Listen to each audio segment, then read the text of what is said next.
तो good afternoon, कैसे हैं आप लोग। उम्मीद करता हूँ कि आप अच्छे होंगे। आपकी बीपीएससी एईडीओ की तैयारी बहुत अच्छी चल रही होगी। तो कल हम लोगों ने बहुत कुछ पढ़ा था, जिसमें वॉल्केनिक इरप्शंस वगैरह हम लोगों ने देखा था, ठीक है। और लास्ट में हम लोगों ने वॉल्केनोज देखा था, कैसे जो एपी सेंटर के बारे में पढ़ा था या फोकस से रिलेटेड पढ़ा था। अब आज हम लोग वॉल्केनिक लैंडफॉर्म को देखेंगे कि कल हम लोगों ने देखा था जो भी ज्वालामुखी ज़मीन के अंदर में इवॉल्व हुई, जहाँ अंदर से वो बाहर जाके क्या क्या उस मतलब किस टाइप का स्ट्रक्चर उसने बनाया, ठीक है। कल अगर आपने ध्यान दिया हो तो कल हम लोगों ने कैल्डेरा पढ़ा था, मिड ओशियनिक रिज वॉल्केनो पढ़ा था, कंपोजिट वॉल्केनो पढ़ा था, सील्ड वॉल्केनो पढ़ा था। आपको पता होगा कि सील्ड वॉल्केनो सबसे लार्जेस्ट है, कैसे करके नीचे के ऊपर की तरफ लो एक्सप्लोजिविटी थी। फिर कंपोजिट में जस्ट इसका उल्टा था, वहाँ पे क्या था कि किसी तरह का चोकिंग वगैरह था, जिसके कारण बहुत ज़्यादा हाई एक्सप्लोजन हुआ था, ठीक है। फिर कैल्डेरा आपने पढ़ा था, composite volcano after big explosion क्या बना था, कैल्डेरा बना था, जिसका कि माउथ बहुत बड़ा था, ठीक है। तो ये सब चीज़ आपने बहुत अच्छे से पढ़ा होगा कल। उम्मीद करता हूँ कि आपको समझ में आया होगा। अब आज का जो हम लोग देखेंगे, आज हम लोग ये देखेंगे कि कल जो ज्वालामुखी बाहर आया था तो हमने देखा था, आज देखेंगे कि ज्वालामुखी क्या ज़मीन के अंदर से, जैसे मानिए यहाँ से ऊपर की तरफ गया, ये पहला क्या था, फोकस था जहाँ पे एनर्जी रिलीज़ हुई, और जो ऊपर पहुँची तो एपी सेंटर था। तो अब क्या ये अंदर की तरफ क्या क्या जो है चेंजेस लेके आएगी, इसको हम लोग को आज पढ़ना है, ठीक है। ये याद रखेगा। यहाँ पे सबसे पहला टर्म जो दे रखा है, प्लूटोनिक रॉक दिया है। प्लूटोनिक रॉक मतलब क्या होता है, वो रॉक जो कि प्रेजेंट हैं बहुत डीप और डेप्थ में, बहुत अंदर जाके प्रेजेंट हैं, ठीक है। हम लोग बचपन में नहीं एक वर्ड यूज करते थे कि ज़्यादा बोलोगे तो पाताल में भेज देंगे, तो वही पाताल लोक है, ये बहुत ज़्यादा डीप डेप्थ में है, ठीक है, याद रखना। अब देखिए, इंट्रूसिव और एक्सट्रूसिव, इन मतलब अंदर, एक्स मतलब बाहर, ठीक है। इंट्रूसिव मतलब क्या हो गया, जो लावा रिलीज़ हुआ, ज्वालामुखी फटी, जिसके बाद जो लावा रिलीज़ हुआ, तो वॉल्केनिक इरप्शंस पे वो अंदर में किस तरह की तबाही मचा रहा है, उसको हम लोग बोलते हैं इंट्रिंसिव फॉर्म, ठीक है। अब देखिए इसमें होता क्या है, आपको एक एक करके इसको समझना है। अब एग्जांपल से समझिए, देखिए ध्यान से। ये था हमारा अर्थ, ये अर्थ के ऊपर का सीन है, ये अर्थ का नीचे का सीन है, ठीक है। तो मानिए यहाँ से फोकस से निकला, ठीक है। ऊपर वाला तो हमने पढ़ लिया, अंदर में हो सकता है इस दर की तरफ चला जाए, हो सकता है ऊपर की तरफ चला जाए, विस्फोट हो जाए, हो सकता है ऐसे चला जाए, हो सकता है ऐसे चला जाए, ठीक है, या हो सकता है ऐसे करके चला जाए। तो बहुत सारा शेप बनेगा, इसी शेप को हमको इसमें पढ़ना है, ठीक है, आपको याद रखना है। तो इसी में मैं आपको अगर बताऊँ शेप के आधार पर, शेप के आधार पर, तो अगर वर्टिकल चला गया, वर्टिकल चला गया, ठीक है, तो इसको बोलेंगे डाइक। क्या बोलेंगे, dyke. Dyke is equal to vertical, सब कुछ लिखा हुआ है, अभी समझिए। Dyke is equal to vertical. वही अगर बिल्कुल हॉरिजॉन्टल, यहाँ से विस्फोट हुआ और हॉरिजॉन्टल चला गया, तो उसको क्या बोलेंगे, सिल। ध्यान से सुनिए, हॉरिजॉन्टल है तो सिल, अंदर से नीचे से विस्फोट हुआ, हॉरिजॉन्टल है तो उसको बोलेंगे सिल, सब कुछ लिखा हुआ है, मैं समझा रहा हूँ। वर्टिकल है तो डाइक, ठीक है। डोम शेप का बन गया, गुम्बद टाइप का बन गया, गुम्बद, ऐसा गुम्बद, तो क्या हो जाएगा, लैकोलिथ। क्या हो जाएगा, लैकोलिथ। और छोटा गुम्बद बना तो लैकोलिथ, और बहुत बड़ा गुम्बद बन गया तो उसको बोलेंगे बैथोलिथ। पहले लैकोलिथ बनेगा, फिर बैथोलिथ बनेगा, याद रखिए। वर्टिकल था तो डाइक, हॉरिजॉन्टल है तो सिल, लार्ज डोम है बैथोलिथ, छोटा डोम है लैकोलिथ, ठीक है। समझ में आ रहा होगा, उम्मीद करता हूँ। तो सिल का अगर मैं आपसे पूछूं तो आप कैसे बनाइएगा, सिल ऐसा कुछ बना दीजिएगा, हॉरिजॉन्टल, ठीक है। फिर वही आपसे मैं डाइक पूछूं तो वर्टिकल डाइक ऐसे बना दीजिएगा, ठीक है।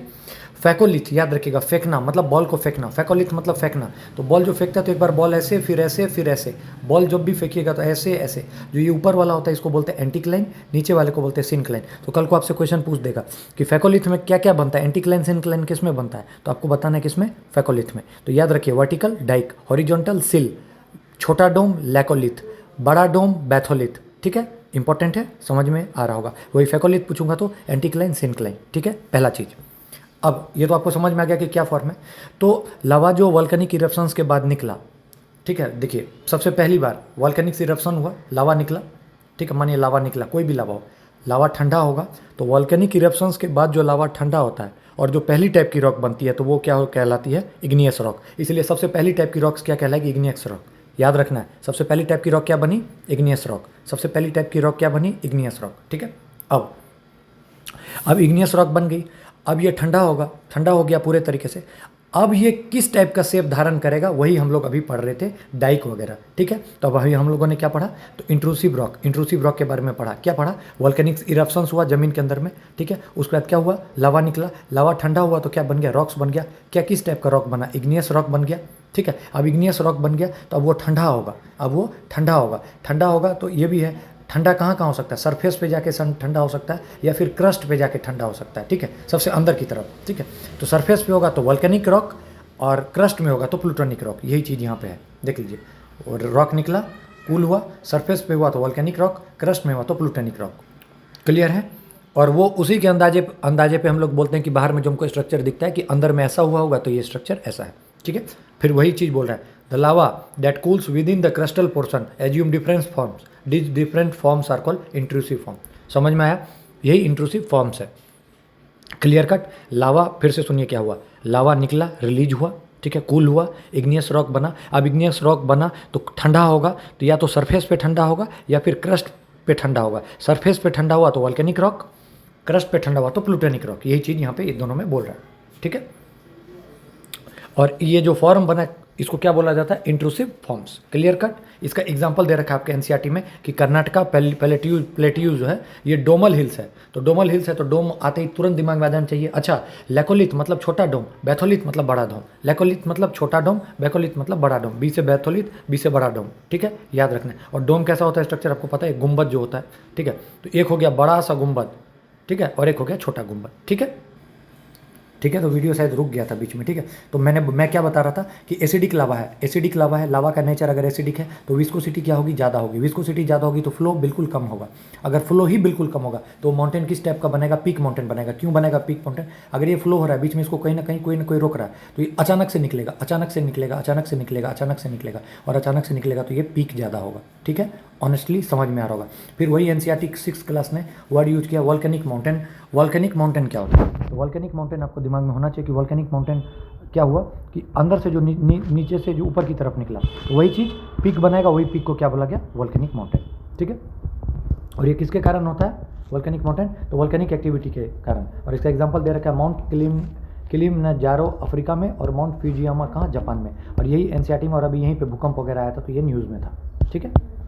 अब देखिए इससे पहले जो हम लोगों ने पढ़ा 6th और 11th की एनसीईआरटी को पढ़ा। अब 7th की एनसीईआरटी क्या बोलती है कि वोल्केनो एक क्या है, एक वेंट है, एक ओपनिंग है इन द अर्थ क्रस्ट, जहाँ से मोल्टन मटेरियल इरप्ट सडनली। वही चीज़ बात अंदर में, यहाँ फोकस जहाँ एनर्जी पहले रिलीज हो रही है, यहाँ एपीसेंटर तक आई। तो ये जो वोल्केनो निकलता है ये क्या है, एक ओपनिंग है जहाँ से जो बाहर की तरफ जो है मोल्टन मटेरियल बाहर की तरफ निकलते हैं, ठीक है, वही लावा वगैरह। और लावा जब पूरे तरीके से कूल हो जाएगा तो वही जो है रॉक्स बनाता है। और आपको पता है कि मैंने अभी बताया कि सबसे पहला रॉक कौन सा बनेगा, तो आपने देखा इग्नियस, ठीक है।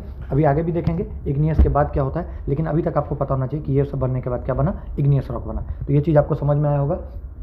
लास्ट लेक्चर और अभी के लेक्चर में एक चीज़ का सब क्लियर कट हो गया। एक हमने ज़मीन के बाहर आके जो पढ़ा, जिसमें हम लोगों ने देखा कि कैसे कैल्डेरा बन रहा है, कैसे सील्ड वोल्केनो बन रहा है, कंपोजिट बन रहा है, ठीक है। और एक अभी हम लोगों ने देखा कि अंदर की तरफ जो स्ट्रक्चर बनता है, जिसके बाद हम लोग बाहर में देखते हैं कि किस तरह का फॉर्म हुआ। जैसे कि हम लोग देखे सिल देखे, हॉरिजॉन्टल डाइक देखे, वर्टिकल, बैथोलिक देखे। बैथोलिक क्या देखा हमने, बी फॉर बैथोलिक, बी फॉर बड़ा डो, ठीक है, ठीक है। फैकोलिथ देखा कि बॉल कैसे फेंक रहे हैं, तो इसमें क्या बनेगा, एंटीक्लाइन और सिंक्लाइन। तो उम्मीद करता हूँ कि आपको बहुत अच्छे से समझ में आया होगा।